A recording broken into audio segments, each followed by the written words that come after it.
Hello, I'm Doug, and welcome to the Krewe of Japan podcast, a weekly podcast where we take you on audio journeys through Japanese culture. This time on Krewe of Japan podcast. Welcome back to our podcast. In Louisiana, 2 units of the same foreign language are required in order to graduate high school. While I can't speak for the entire state, I do know that many high schools here in New Orleans primarily offer the language options of Spanish and French. That's no bueno for anyone out there looking for Japanese. In fact, Japanese language education in a high school setting is basically non-existent in Louisiana. That is, except for one unique circumstance. Chalmette High School is the only high school in the greater New Orleans area, and maybe even the entire state, that has got you covered. Today we sit down with Dr. Tara Sanchez, a teacher at Chalmette High. Thanks to a perfect storm where skill set intersected with opportunity, Tara established a Japanese language curriculum that not only satisfied the state's language requirements, but it simultaneously met a growing demand for Japanese language learning opportunities. Together with Tara, we explore how this program came to be. They hired me as a Spanish teacher. I'm like, well, I could teach Japanese, if you want. And they're like, yeah.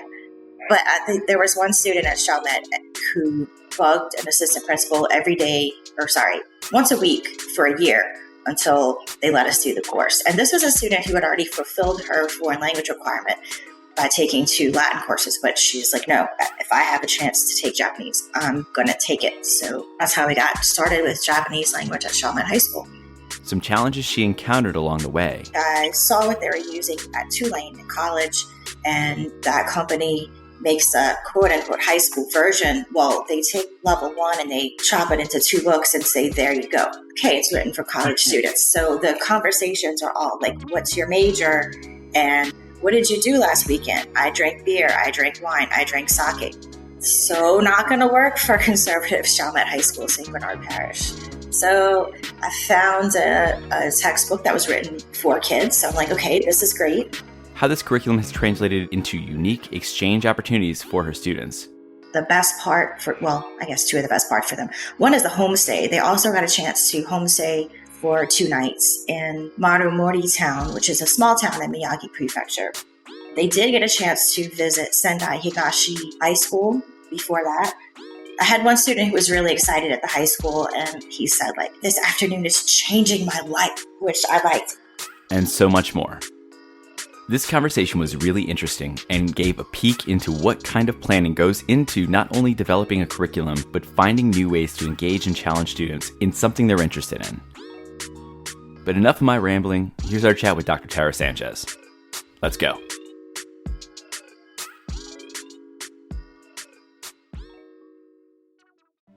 Hydration isn't only for athletes training, it's for all of us. It's a huge part of daily maintenance. When I was in Japan back in July, I spent plenty of time outdoors, walking from place to place. Just a hot, sweaty mess. While those convenience stores along the way had some refreshing drinks like Pocari Sweat, there was one thing I wish I had brought along with me for the trip. Liquid IV, the #1 powdered hydration brand in America. I found out about Liquid IV after getting back, and I'll say the convenient packaging alone makes this a must-bring wherever you're going, be it any type of travel, business or pleasure, after a workout, sometime outside in the heat, or maybe just after a long night with friends. With only 1 stick and 16 ounces of water, Liquid IV hydrates you 2 times faster and more efficiently than water alone, while taking in 5 essential vitamins, that's B3, B5, B6, B12, and C, and 3 times the electrolytes as leading sports drinks. It comes in 12 tasty flavors. My favorite, personally, is strawberry lemonade and tropical punch. Real people, real flavor, real hydrating. Get 20% off when you go to liquidiv.com and use Krewe of Japan, KREWEOFJAPAN, at checkout. That's 20% off anything you order when shopping Better Hydration today using promo code Krewe of Japan at liquidiv.com. What are you waiting for? Get hydrated. Here's what's going on with Japan Society New Orleans. Be sure to check the show notes for links and more information. Here we go. The 2024 Matsue New Orleans Sister City Exchange Program application is now live. This year celebrates the 30th anniversary of the Sister City relationship, and you won't want to miss out on this once-in-a-lifetime opportunity. Check the Japan Society website for more information, qualifications, and most importantly, the application itself. On Sunday, April 28th at 4 p.m., the Quiet on Book Club will meet to discuss Shoji Morimoto's international bestseller, Rental Person Who Does Nothing, a memoir. Registration is required. You can find a link on the event calendar on Japan Society's website. For more information and details about these events and future events, follow us on the website and social media. Everything will be linked out in the show notes. Hope to see you there.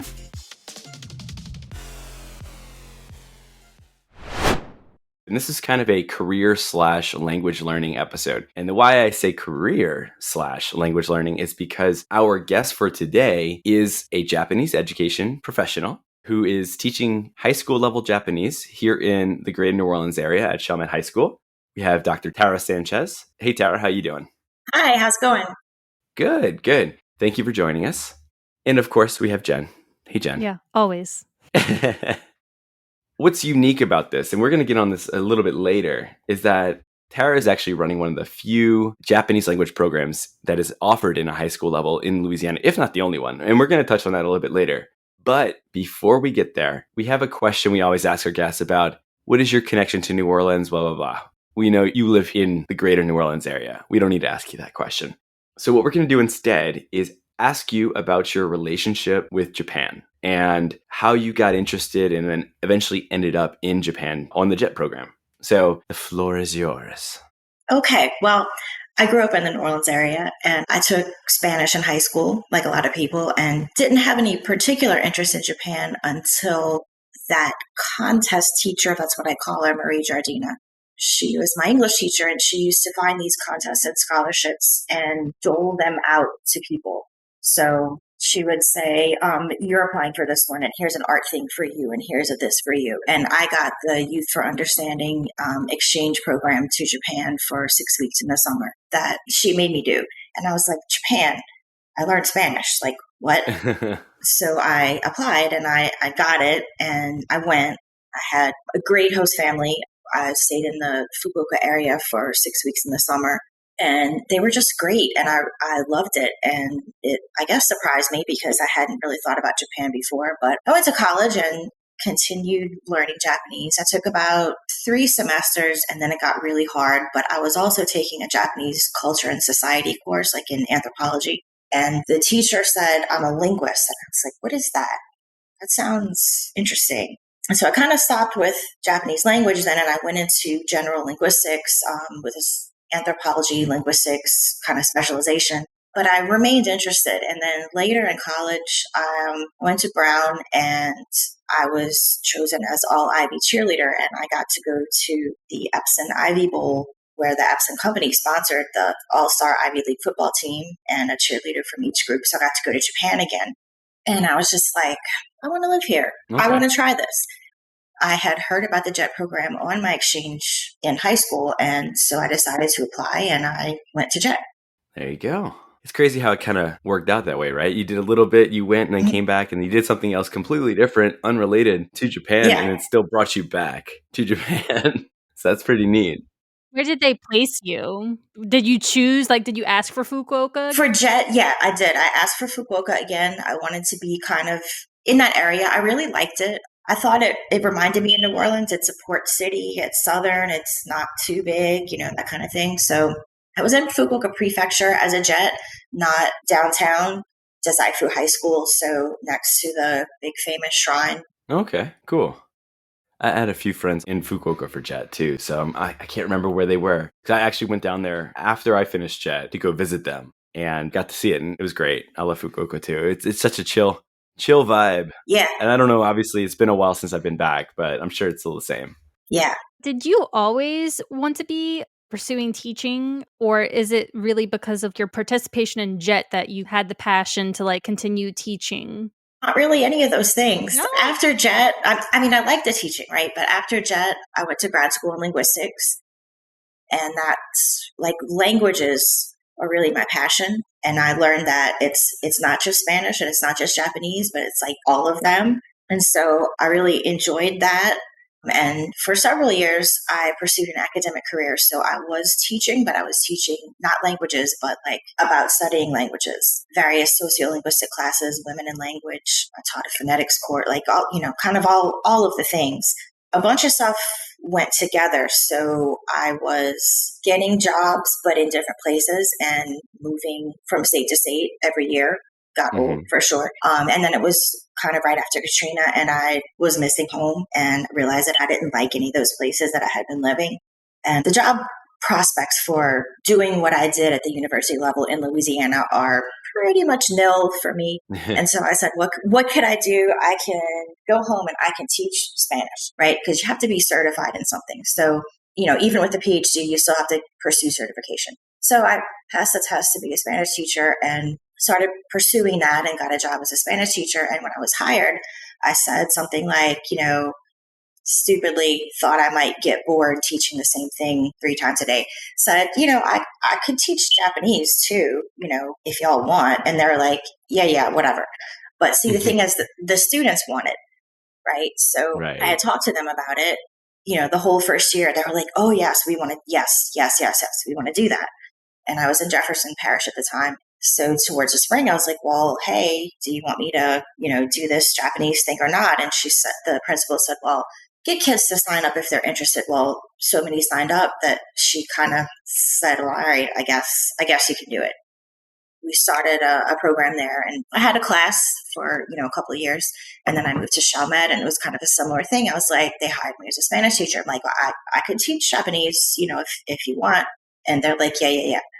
Same response. And right. But I think there was one student at Chalmette who bugged an assistant principal once a week for a year until they let us do the course. And this was a student who had already fulfilled her foreign language requirement by taking 2 Latin courses. But she's like, no, if I have a chance to take Japanese, I'm going to take it. So that's how we got started with Japanese language at Chalmette High School. Did you have like a Japanese cultural appreciation club or something like that, or something along those lines at your school? Or was it you maybe taught them in some aspect, or they knew you and they knew you had some experience teaching Japanese, and that's where they kind of got that idea from? Or did you interact with them on a club level already? So at the first school in Jefferson, it was just kids that were in my Spanish class. And I said, I also speak Japanese, and they kept asking me questions and they were endlessly interested. Mm-hmm. But Chalmette High School is different. They have a longstanding Japanese cultural arts club. Okay. I believe that started in the spring of 2005. So long before I got there. Okay. Kind of paused for Katrina, but then in the next school year, they started it back up again. And that's been going on ever since. And so there are lots of students who are in the Japanese Cultural Arts Club and are very active and learn about all aspects of Japanese culture and society. And so a lot of my students come from there. Awesome. So you've been at Chalmette for... I think this is my 11th year. 11th year. Okay. Oh, wow. And you started the first year you got... You said it was a year after, right? So this is like the 10th year of Japanese language. Wow. Incredible. And again, like we said, it's one of the only high school level Japanese programs in the state. I think when we were doing sound checks the other day, you had mentioned that based off of what the consulate had told you, they couldn't find any other Japanese program in the state unless it's like just really tucked away somewhere, The first year I started at Chalmette, I got a student in Japanese 2 that I didn't have in Japanese 1, and I was freaked out. And so this student took a Japanese class maybe in the Baton Rouge area. Oh, okay. And that was like 10 years ago. But then by the time the consulate looked, that didn't seem to be in existence anymore. Okay. So I don't know if there's some rogue jets out there like trying to do some Japanese. I'm not sure, but maybe. Grassroots education. What can you say? That's what jets are good for. There you go. I kind of commented on the fact that you got the same reception from both schools, kind of like, oh yeah, Japanese, which I'm not surprised at all, honestly. So from your experience, what were some challenges that you had trying to establish Japanese programs at these schools? Were there some barriers that you didn't expect, or unique education requirements or qualifications needed to teach Japanese? Like, were they just like, oh yeah, you have some... You said 3 semesters, you said? Yeah. I presume that would show up on your transcript. So were they okay with just 3 semesters? That's, I think, equals up to like the first level of intermediate Japanese. That wasn't a question that anybody asked. So I'm certified in Spanish. And so that satisfies them that I'm a certified teacher. Yeah, so I'm allowed to teach outside of my area of certification. And there is no certification in Japanese in the state of Louisiana. So like if I wanted to pursue it, I could put together a portfolio of materials, I guess, and petition the state to get that certification. But it's not worth it. I'm not sure that like what good that would do me. I think they're always going to want me to continue to teach Spanish because that's where the biggest need is. We do have other Spanish teachers, but like that's where the bulk of the students are. So I'm lucky to have 2 Japanese classes now instead of just 1. But yeah. What was it like trying to establish that program? Because I can't imagine it was a smooth sail kind of situation. Yeah, did you have to go to bat too in addition to the students, or was it mostly the students fighting for it? I don't think it's fair to say that the administrations were completely dismissive of the idea. I think that when they saw the student interest, they were agreeable. I didn't have to fight very hard for it, I guess is what I'm saying. And, the students were there and they're interested. Now, the challenge is finding a high school level textbook. Yeah. That was hard. So I started with, they come to this interest through pop culture, through manga and anime. So I started with a self-study book intended for adults that's based in manga, which they liked, but didn't have the supported materials that other high school textbooks have. So my Spanish series, they have all kinds of money. So you have your textbook and you have a whole series of audio materials and video materials. And now they have an online component and there's workbooks and there's all sort of ancillary things that you can add in. Like if you used every resource that the Spanish book gives you, you'd never leave the first 3 chapters because they have like a rap DVD and a sing along and like there's like you just sort of like pick what works for you in your class, right? Which is great because you there's this big like cafeteria menu of things that you can choose and you just do what you want. And the Japanese books are so not that way. So that the self-study book, no. So like I saw what they were using at Tulane in college, and that company makes a quote-unquote high school version. Well, they take level 1 and they chop it into 2 books and say, there you go. Okay, it's written for college students. So the conversations are all like, what's your major? And what did you do last weekend? I drank beer. I drank wine. I drank sake. So not going to work for conservative Chalmette High School, St. Bernard Parish. So I found a textbook that was written for kids. So I'm like, okay, this is great. It served a purpose for a long time. It's old. It came with cassette tapes with the audio assessment on it. I had to search really hard to find something to play those on. One of the kids in the first class laughed and said, I think my grandpa has something that will play that. I'm like, great. But we used that for a while until the pandemic, and then everything needed to be able to go online. So then I was in a good position to select a new book, into the 21st century. So I have now Adventures in Japanese, which is created for high school students. It has some, actual audio that you don't need ancient technology for. And it's working pretty well. There's a workbook. There's some other things that help, but I still have to create a lot of materials. When you were discovering options that you had available to you to use this curriculum, did you tap into other teachers that are teaching Japanese around the country, or did you just kind of do it through your own independent research and investigation into the materials that you could use? Mostly independent research. I do subscribe to a couple of social media groups or things like that where some ideas are posted and that sort of thing, but I don't necessarily have a good network of people to build on. Gotcha. With the pandemic, a lot of things went online in general, not just schools. So everyone was starting to make educational YouTube videos and different resources. Suddenly, 5-6 years ago, they weren't as readily available as they are now. So I feel like that's an outlet that kids probably are also doing on their own, to support the education they're getting in the classroom. Maybe they could find other stuff. Have they presented YouTube videos and say, hey, I found this really cool YouTube video teaching this? Have any of your students brought things to you to incorporate into the class? Not that sort of thing. I don't think they look for language learning resources online. Fair enough. They want me to show their favorite anime in class from time to time, but language learning resources, no. And even the ones that I direct them to, there's one, I like tofugu.com. It has various good things, but especially the hiragana and katakana practice, I think is really useful. So for a year or two, I kept prodding them and saying, you should use this, practice this. And I realized that they just weren't doing it. So no.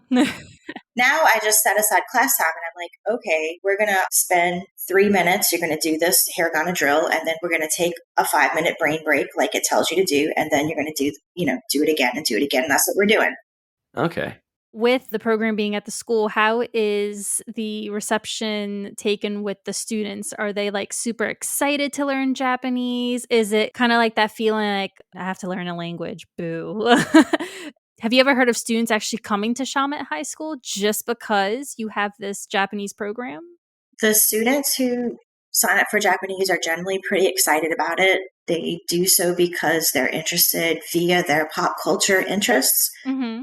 Occasionally, there's a kid who says, wait a minute, you mean we're not going to watch anime all day long? Like, I actually have to, like, work and learn something? Yes, hon. Yes, you do. So occasionally there's that student. But for the most part, they are excited. And they know they have to pass 2 courses in the same foreign language for their top university diploma track, if that's a track that they're on. But a lot of them figure if I have to do it, at least I get to do a language that I like, so they're pretty into it.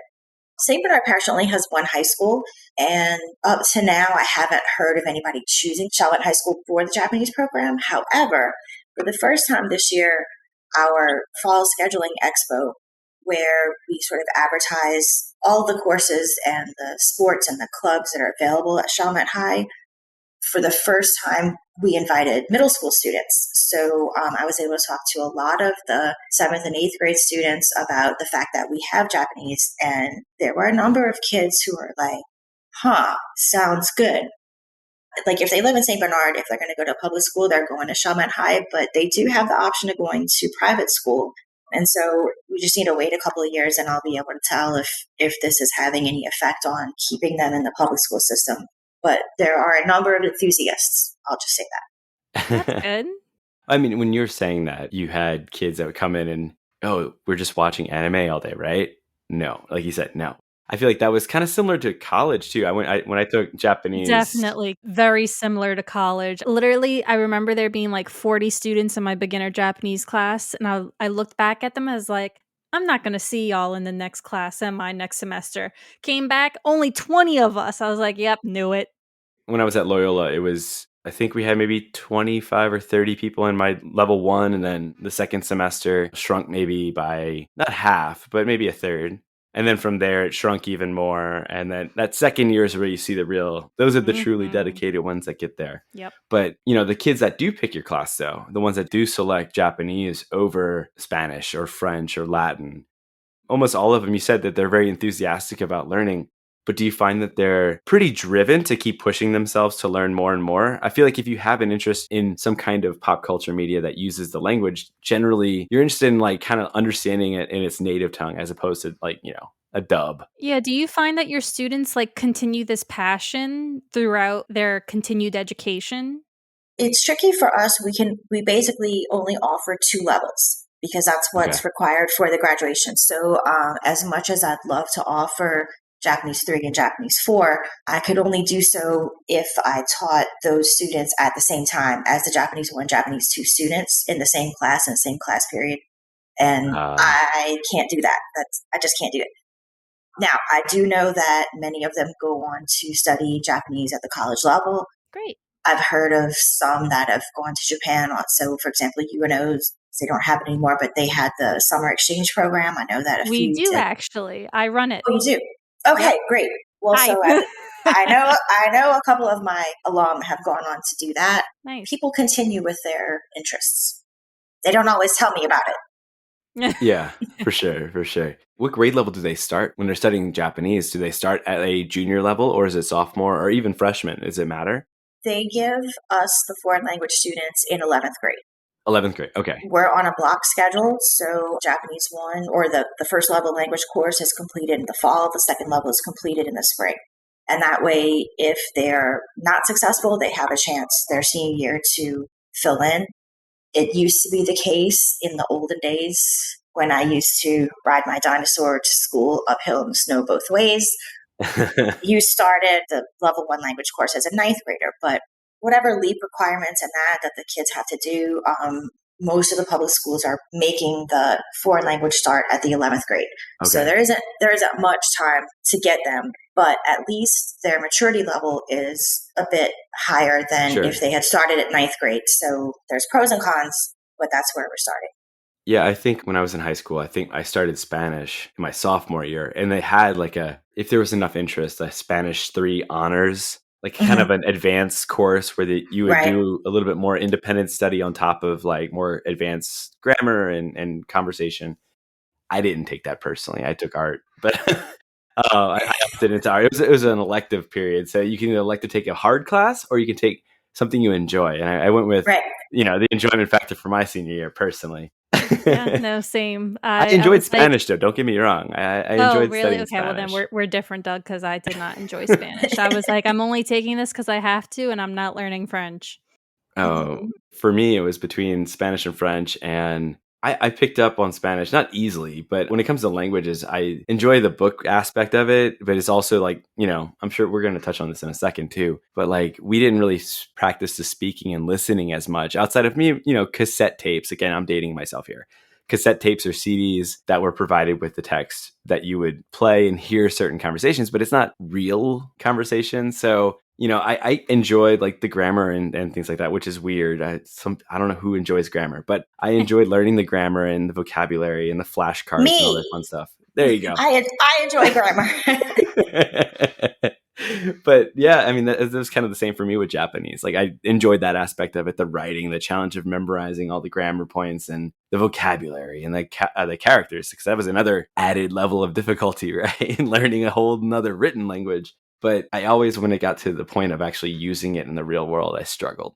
So actually, this kind of brings me to my question. Do you feel like your class is like a good balance between like reading, writing, and speaking, or is there a focus in one area more than others? Because I know for the college level, it's still pretty balanced, but if you don't have that practical experience in actually speaking it, it's hard. It becomes a hard language. It is a hard language. There's no place that I can send people like go over to this area of town and hang out for a little bit and Yeah. absorb the sound. Like that doesn't exist. I try to keep a good balance between the speaking and listening and reading and writing, and it's hard. We typically do the hiragana in the fall and the katakana in the spring, and then I sprinkle in some kanji the whole way. It's not as much as I want. They don't pick it up as quickly as I want. Then I'm also thinking of like my own college experience. Like we did all the hiragana in half the We course, and did then hiragana and katakana. and katakana, and then like it was just high school doesn't work that way. In college, you can have most of your meeting be dedicated to speaking and listening, and maybe some read aloud at some points, and then like assign this for homework. And high school, it's not going to work. Right. So it's a challenge to balance the things. I do bounce around from okay, now we're doing reading, and now we're doing speaking and listening, and here's a conversation activity. I try to keep balance. In the end, some kids just don't get the writing system, so I have to provide Romashi help for activities. But I Yeah. think it's an important part of the culture to learn the kanji, and they learn all the hiragana. And I'm like, okay, so now you can write like a Japanese kindergartner, and now you're going to go to first grade and learn a couple of kanji, and now you're going to replace those things with the kanji that you learn. And a few years ago, I had some kids calling Japanese class AP kindergarten. So it's one way to think of things, I guess. Yeah, Yeah. it's tough. I'm calling back to my Japanese 100 class, and because I think we did hiragana and katakana in the first semester, and maybe even a little bit of kanji at the very end. Yep. Mhm. I can't remember. I think we did like the basics, like watashi and 1 through 10. And Honestly, I remember learning hiragana and katakana in like 2 weeks. yeah, That's all she gave us. 2 weeks, and then we were moving on. I it was was like, intensive in the I'm beginning. learning this. So I can imagine like you can't do that approach, especially in No, high not in school. high school. I can imagine. It was pretty much like, here's your textbook. Oh, by the way, we're already using these characters as you're learning them. You don't know them. You're going to have to literally make flashcards and memorize them. And I Mhm. can't remember the feeling of going through that. I think it was a rush, though, because it was something so unique and new. And do your kids kind of convey that to you? Do you get that sense of like the challenge of something so, for lack of a better word, foreign? New Orleans, no one uses hiragana and katakana really, unless you're in the small Japanese community that we have. Do you get that sense from your kids that like the thrill of the challenge of learning a completely different written alphabet? the ones who like kind of get it, you get that. And some of them, they just don't really get it. And they're, still trying to look at the chart on the wall and like figure out what symbol is what. And the text we had was Nakama.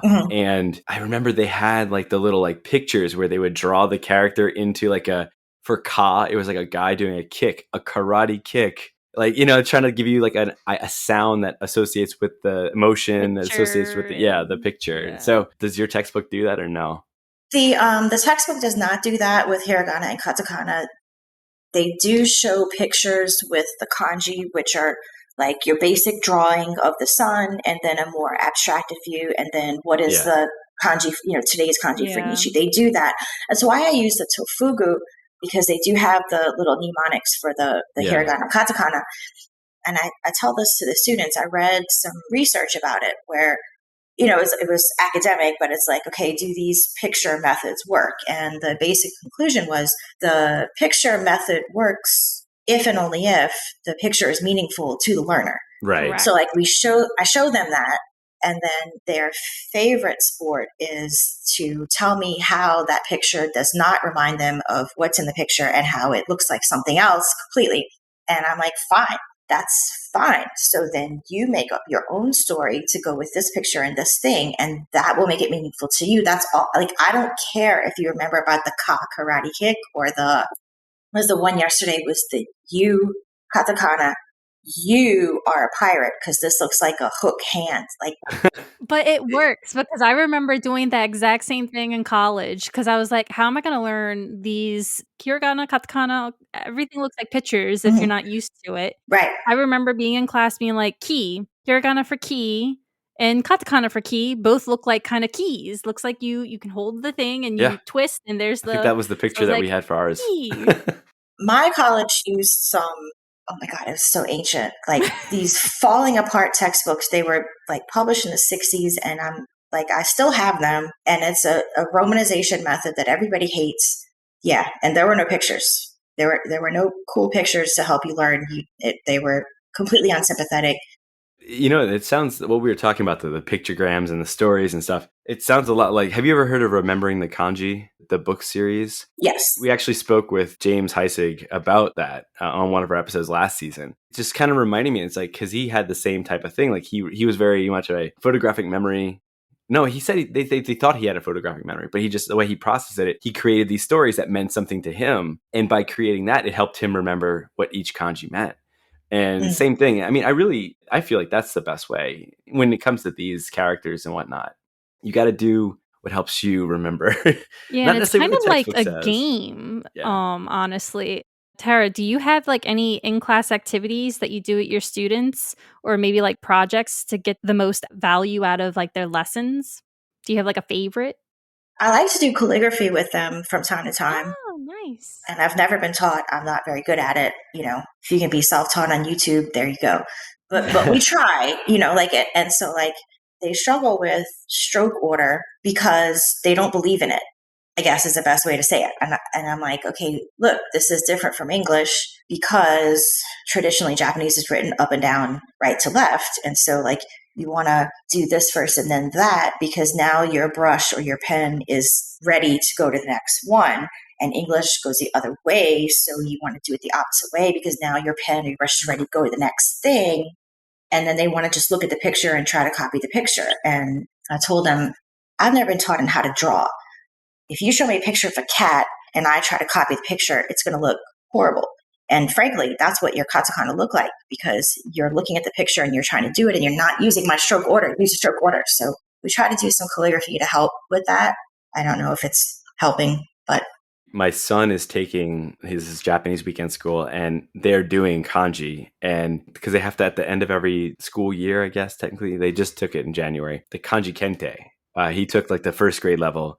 And part of it is like knowing what stroke is. Like they'll have like a bolded stroke and you have to know what number stroke that is. And that's part of the test. And he, for the longest time, he struggled with it because again, he was doing what you were saying, like just trying to like draw it. And basically draw and mimic the image instead of following the stroke. And it's weird though, because in English, when you're writing alphabet, I mean, you write it in a certain order.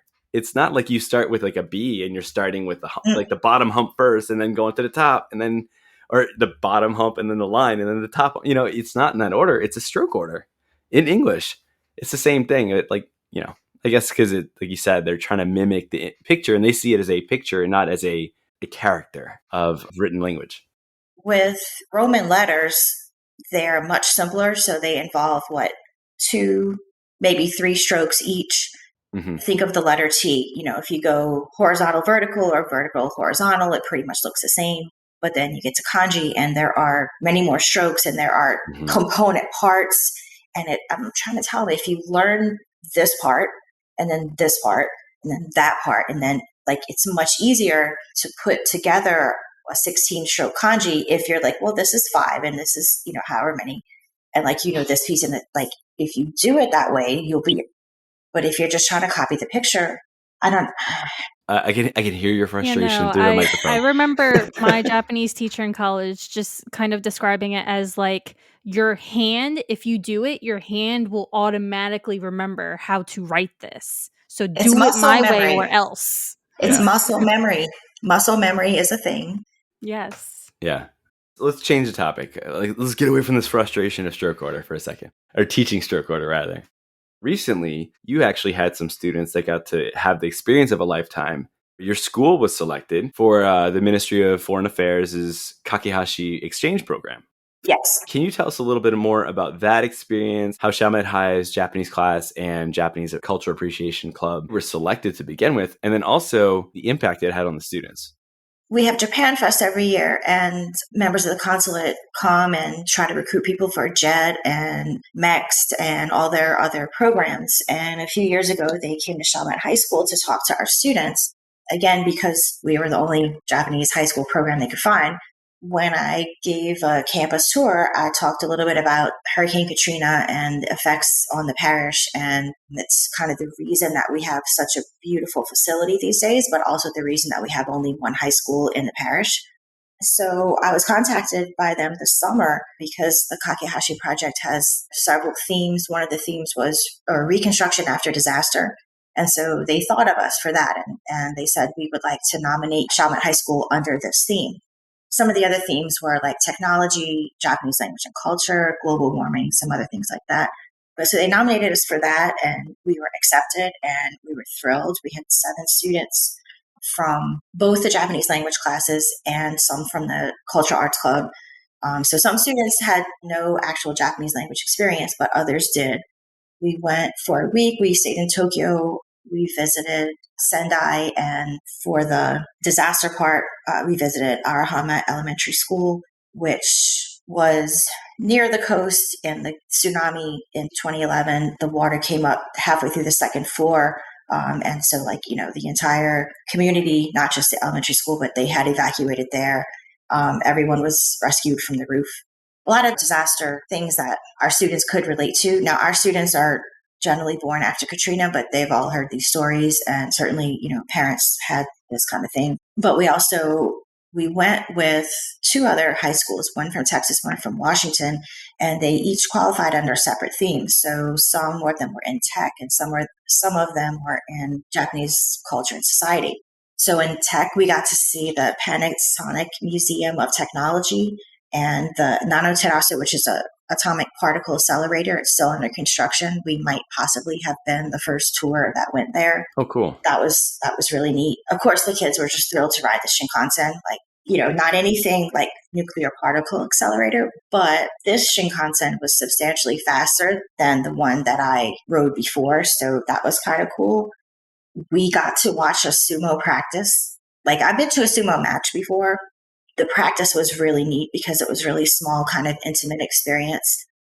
One of our students is an athlete, and he was extremely impressed with the discipline of the wrestlers. And he's just like, wow, we could really learn some things on our team if we, just about their work ethic and that kind of thing.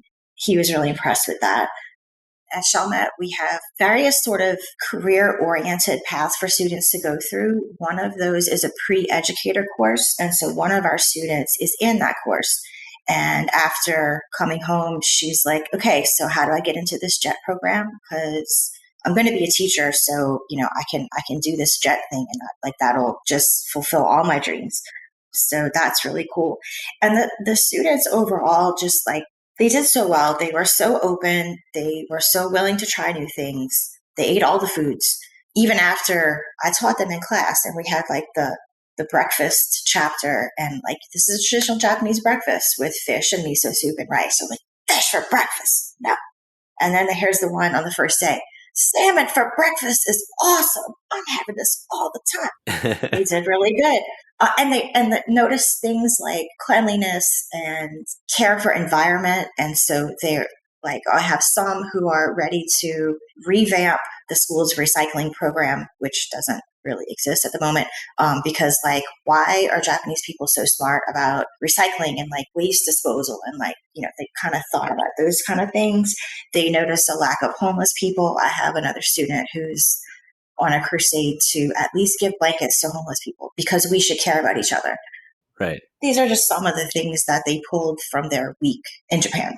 It's interesting how different students had different things that they, how that impacted them, and different parts of the trip impacted them. And that's hopefully, they carry that on, because I know for sure when I did my study abroad, it was a year, so a little bit longer than a week.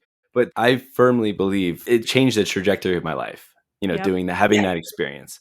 And expanding beyond your community that you live in currently, and understanding there is an actual world out there that everyone lives differently, and they have different approaches to life and all this different stuff. Things that they value are different than what you may value, for better or for worse. Exactly. But you got to see that in order to understand it sometimes. And having these experiences while you're younger can really help form you into a more like global citizen mindset as you grow up. Exactly. And I left off even the best part for, well, I guess two of the best part for them. One is the homestay. They also got a chance to homestay for 2 nights in Marumori town, which is a small town in Miyagi Prefecture. They did get a chance to visit Sendai Higashi High School before that. I had one student who was really excited at the high school, and he said, like, this afternoon is changing my life. Which I liked. And the homestay, like, they just really connected with all of their homestay families, even when, I had one girl who was with like an elderly family and didn't have any kids, and they were farmers, and like, this is so far from her daily life, but like, they really made the good connections, really came back with a fresh mindset on the world, and like the fact that American perspective is not the only one, and like there's value in other ways of looking at the world. And so I was really happy to see that. Yeah, that's great. Yeah. Are there other opportunities to build off of this trip to do similar type of trips in the future? Or is Kakehashi, like, does it evolve every year and change in terms of themes that are available? I'm not really sure, to be honest. From the information that they gave me when we were selected, it sounds kind of like this is a one-time only deal. But one of the other teachers that was there, this was her maybe 4th time taking a group. So maybe if they like you, they'll invite you back. I'm not sure. Other schools that went had students who'd been taking Japanese for 3-4 years. That's not something that we're able to do because of our structure. Sure. But I think we had a very enthusiastic bunch who really made the most of their opportunities. They asked us to share our experiences when we come back. And so our students are working on concrete ways of sharing their experiences. So I guess we'll have to see if they like the things that we shared. Maybe we could be invited back in the future. I doubt it would be a yearly thing, but like every once in a while would be great.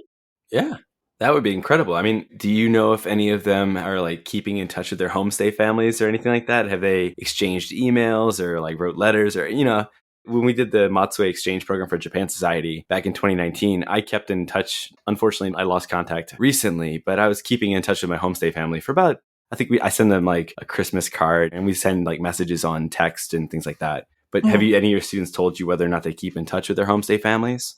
I have not had a chance to talk to them about that. I know that they all exchanged information before they left. I know that the students also exchanged information with other high school students. Oh, cool. We only spent an afternoon there, but like they did their social media thing. They're at least keeping in touch with the other teenagers that way. That's cool. Hey, maybe you set up a pen pal program or something with the school. You never know. Hopefully. I think we're kind of getting close to the end here. Unfortunately, I would love to keep talking about it because there's so much. I mean, just you've let us know so much information about setting up your program, the type of program that you run at your school, the experiences that the kids are going through, and then how it's possibly changing their lives forever because of going through your classes. As we mentioned, there's not many Japanese language programs in the state of Louisiana outside of the university level. So maybe there are other educators out there aspiring to create a program like this. So do you have any words of encouragement or other thoughts that you can offer to those that are maybe desiring to start a program at the school and just don't know how? Yeah, I mean, I would say just do it. Like, check your student interest. If you have students who are interested, if they want to do it, then you have a chance. Okay. That's really the thing. If you have to like twist people's arm and say, you're going to take Japanese, that's maybe not going to work. But like, so many young people are really into Japanese pop culture, and you can turn that into a vehicle for teaching language. As I said, to teach in a public school, you have to be certified in something. And so, aspiring educators, this could be two things. This could be a person who's a current college student who's looking for a career. You can get a degree in education. You can get certified in English or social studies or, Spanish or something like that, but then do what I did and, kind of turn that into also teaching Japanese. But you can also be like another kind of professional with a college degree who wants to change careers or have a career after retirement from something else. There are alternate certification programs that you can do. I did one at Tulane. Many school systems have one. We have one in St. Bernard Parish called Teach St. Bernard. So you can get employed in a teaching job via one of those alternate certification programs and, work on getting a social studies or whatever math certification and then say, hey, I want to teach them Japanese too. I got a bunch of students interested. Here's how we do it. Let's do it. Okay. That's good to know. When I was either in college or coming off of JET, I had an interest in teaching Japanese at some point, but it kind of fell off. I ended up getting into what I do now, and I've kind of stuck in that field for the last 13 years. So, but that idea kind of went by the wayside. I felt like I needed to go and I either have like a certification tied to Japanese or a master's in Japanese or something that tied Japanese to a certificate on my wall, basically. And I didn't have that. And I also didn't have the time to go back to school to do that. Right. Or the interest to go back to school, to be honest with you. Same. Yeah. That's good to know, though, like that if you, at least in Louisiana, like if you have the primary certification that you can, if you have this as kind of in your back pocket, that you don't necessarily need anything additional if the interest is there. And it sounds like if you get the students to pressure the administration, they do the work for you basically. And then you're like, yeah, I can do it. It matters who your administrators are, but Sure. Yes, that was at least my does. experience. I guess it sounds strange to say as a classroom language teacher that I'm not a good classroom language learner. I learned more in my 2 years in JET than, any college could have taught me because I was hungry and the Japanese guy had the food and I had to figure out what to say. And I was broke and the ATM had my money and I had to figure out which one means withdrawal. Like that's how I learned. So Yeah. it works for me. That's what I can say. Good advice. I like it. Yeah. I don't know the age demographic or anything of our audience out here, but maybe we have some high school students or anything, or maybe we don't. Do you have any other like programs or exchanges or knowledge of any other programs or things going on that you wanted to share before we wrap up? Well, I can't say enough about the JET program. I myself wanted to do a foreign exchange in college, but my college was already expensive enough, and that seemed prohibitively expensive to me at the time. Maybe things have changed. Maybe financially is different, but I really wanted to do that and I wasn't able to. But JET was a way to live abroad, and get the experiences that I wanted while being employed as opposed to while paying to do it. So that was really great. Also, I believe there's the MEXT scholarship, and the consulate could give more information about that. But that's one for college students. Although I hear the math part is really challenging. Yeah, the mixed scholarship is super competitive, and then not only competitive, but it can be quite challenging.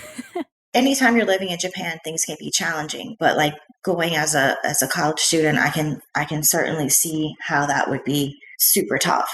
Mm-hmm. So JET is a little bit more forgiving in terms of language requirements. Like you're teaching English, you should communicate with your colleagues in Japanese. But yeah, it's a nice to have, but not a required thing for Yeah. JET. Exactly. Yeah. Well, unlike college Japanese, like you can write down your train station kanji and put it on a piece of paper in your pocket. And if you forget what it is, you can take it out and look at it. College Japanese, you can't take out a cheat sheet and look at it and pass your test, right? So you just look at your cheat sheet until you figure out your kanji. It's all good. All right. Well, great information. I'm inspired to go back and teach, even though I don't have any time or bandwidth to do it. So I'm not going to do that. But if I was going back in time to talk to my former self coming back from JET, this information would have been fantastic to know. And hopefully people who are looking to do that at some point, maybe this will help them and help guide them and inspire them to teach or learn Japanese. So thank you so much for sharing this. And also thank you for being a pioneer in language learning in Louisiana, because this is, again, one of the few, if not only, school that is not at the university level that teaches us. And getting kids exposed to foreign cultures at a younger age is always important. Thank you so Absolutely. much for doing your great work. Thank you. And that's it for this week's episode. Thank you so much for tuning in to the Krewe of Japan podcast. A big thanks to Dr. Tara Sanchez for coming on today to share with us the impact that she's making in the community through not only her high school level Japanese course at Chalmette High, but also the incredible cultural exchange opportunities she's providing her students through programs like the Kakehashi project. Interested in learning more? There will be links to more information about the Kakehashi project and an article about Chalmette's trip in the show notes, so check it out. Would you have taken Japanese if you had the opportunity to in high school? Share with us on Instagram, Facebook, X, Twitter, TikTok, LinkedIn, Blue Sky, YouTube, wherever you listen to us, at Krewe of Japan Podcast. That's KREWEOFJAPAN While you're there, give us a comment, follow, subscribe, like, share, retweet, reskeet, skeet, whatever floats your boat. Let us know how you're enjoying the podcast. Or perhaps you prefer to provide your feedback in a private setting. Send us an email at kreweofjapanpodcast@gmail.com. That's kreweofjapanpodcast, all together, no spaces, @gmail.com. We'd really love to hear from you. Speaking of feedback, if you're enjoying what you're listening to right now, or everything up until this point during the season, or maybe our previous seasons, feel free to leave us a 5-star rating and or review on your favorite podcast streaming app. I check, and it's been going up a little bit, so some of y'all are listening, I can tell. Every single one of those 5-star ratings and reviews helps others interested in Japan and this kind of content find the podcast. Or hey, just let a friend know. That's cool too. I'm 100% sincere when I say that any and all support is incredibly appreciated. But that's it for today, so until next time.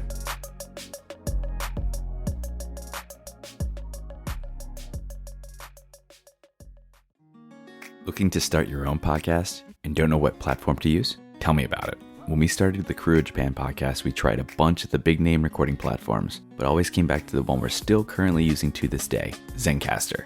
Zencastr is now the all-in-one solution making podcasting easy. In addition to its high audio and video quality for podcast production, Zencastr provides a full suite of production tools to record, produce, and publish studio quality content from the comfort of your home. Just log in through your browser and start recording. It's that simple. For us, we simply send out links to our guests and they join the lobby. But before you know it, it's all done and you have your studio quality audio and up to 4K video right there ready for you, right when you finish. The best part is having their multi-layered backups to ensure that your recordings are in the highest quality, regardless of anyone's internet connection stability. With Zencastr's all-in-one podcasting platform, you can create your podcasts in one place and distribute to all the major destinations. It's really that easy. Go to zencastr.com/pricing and use our code Krewe of Japan, KREWEOFJAPAN, and you'll get 30% off your first month of any Zencastr paid plan. We want you to have the same easy experiences we do for all of our podcasting and content needs. It's your time to share your story.